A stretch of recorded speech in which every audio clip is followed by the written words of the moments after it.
Revans Mask is one of the most iconic and recognisable pieces of armour in the Star Wars universe, but do you know where it comes from? As many of you may know, the mask is of Mandalorian design, but I commonly see people say that it once belonged to Mandalore the Ultimate, which it did not. Revans Mask had no glamorous history. It actually belonged to a completely random Mandalorian soldier. During the Great Sith War, the planet known as Cathar was attacked by Mandalorians.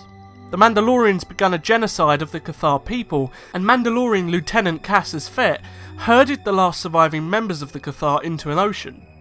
But before Cassius could give the order for his ships to kill them, one lone woman stood in his way.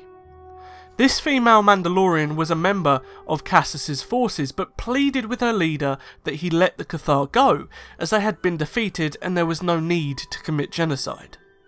But Cassius was not interested, and claimed that the Cathar needed to die for their dishonour, and that it was a matter of revenge. Despite her protest, he commended her bravery, but decided that her fate was with the Cathar. Before she could speak, Cassius ordered his ships to fire upon the beach, and she died with the last of the Cathar. Around 10 years later, during the Mandalorian Wars, the Jedi Knight known as the Revanchist was at the same beach when he was confronted by some members of the Jedi High Council and asked to stop his intervention. While the council were talking, Revan noticed something within the ground underneath his foot. He dug the object out and picked up the mask. Before he could do anything, a major force vision afflicted all the Jedi on the beach, and they discovered the fate of Cathar, something that was unknown to them prior to the vision.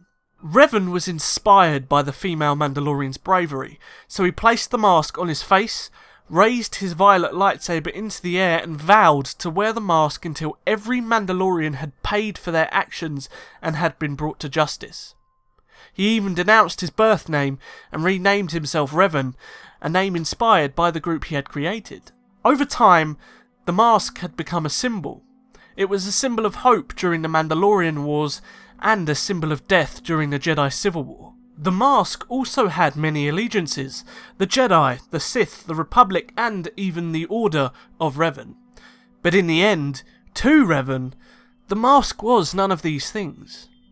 To Revan, the mask was a simple piece of headwear, belonging to a woman that gave her life in the defence of others. If you enjoyed the video, a like would be greatly appreciated, and tell me, what do you think of Revans Mask? Is it one of your favourites? Well, it is mine. As always, if you'd like to see more, force choke that subscribe button and I will see you in the next video. But until then, may the Force be with you. Always.